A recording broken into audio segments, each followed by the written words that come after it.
1996 നവംബറിൽ king of pop എന്ന് എക്കാലവും അറിയപ്പെടുന്ന സാക്ഷാൽ മൈക്കിൾ ജാക്സൺ തന്റെ ഹിസ്റ്ററി വേൾഡ് ടൂറിന്റെ ഭാഗമായി മുംബൈയിൽ ഒരു സംഗീത പരിപാടി നടത്തുന്നു.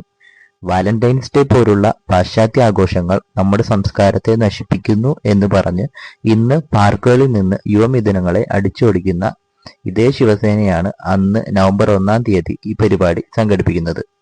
1966 ജൂൺ 19-നാണ് ബാൽ താക്കറെ ശിവസേന സ്ഥാപിച്ചത്. ആദ്യകാലത്ത് ഇതിന്റെ പ്രത്യയശാസ്ത്രം മണ്ണിന്റെ മക്കൾവാദമായിരുന്നു. മഹാരാഷ്ട്രയിലെ തൊഴിലവസരങ്ങളിൽ, പ്രത്യേകിച്ച് മുംബൈയിൽ അവിടുത്തെ ആളുകൾക്ക് മുൻഗണന കൊടുക്കണമെന്ന് അവർ വാദിച്ചു. ഇന്ത്യയിലെ മറ്റു ഭാഗങ്ങളിൽ നിന്ന്, പ്രത്യേകിച്ച് സൗത്ത് ഇന്ത്യയിൽ നിന്നുള്ള കുടിയേറ്റക്കാർക്കെതിരെ ഇവർ എതിർപ്പുകൾ പ്രകടിപ്പിച്ചിട്ടുണ്ട്.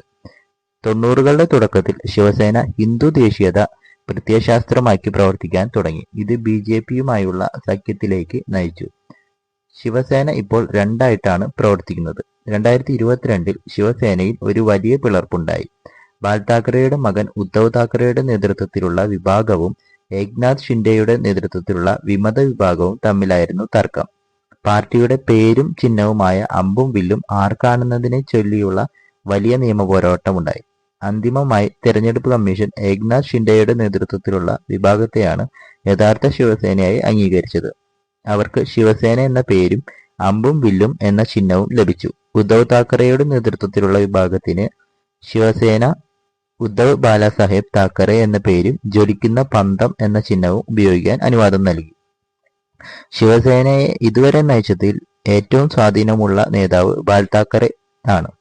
ഇതിനൊരു ഉദാഹരണമാണ് 1991-ൽ പാകിസ്ഥാൻ ക്രിക്കറ്റ് ടീം ഇന്ത്യയിലേക്ക് ഒരു പരമ്പര കളിക്കാൻ വരാനിരിക്കുകയായിരുന്നു. വാങ്കഡെ സ്റ്റേഡിയത്തിലായിരുന്നു മത്സരം നിശ്ചയിച്ചിരുന്നത്. ശിവസേന ഈ മത്സരത്തെ ശക്തമായി എതിർത്തു. മത്സരം തടയാനും പാകിസ്ഥാനുമായി ഒരു തരത്തിലുള്ള കായികബന്ധം വേണ്ട എന്നതുമായിരുന്നു താക്കറെയുടെ നിലപാട്. താക്കറെയുടെ നേരിട്ടുള്ള ആഹ്വാനത്തിന്റെ ഫലമായി ശിവസേന പ്രവർത്തകർ സംഘടിതരായി സ്റ്റേഡിയത്തിൽ അതിക്രമിച്ചു കടന്ന് ക്രിക്കറ്റ് പിച്ച് വെട്ടിപ്പൊളിച്ച് നശിപ്പിച്ചു. ഇത് മത്സരം നടക്കുന്നത് സാധ്യമല്ലാതെയാക്കി. ഇത് താക്കറെയുടെ ഒരു ഏകപക്ഷീയമായ തീരുമാനമായിരുന്നു. ഇതിനെ ചൊല്ലി പാർട്ടിയിൽ ഒരാളിൽ നിന്ന് പോലും പിന്നീട് ഒരു എതിർപ്പും ഉണ്ടായില്ല.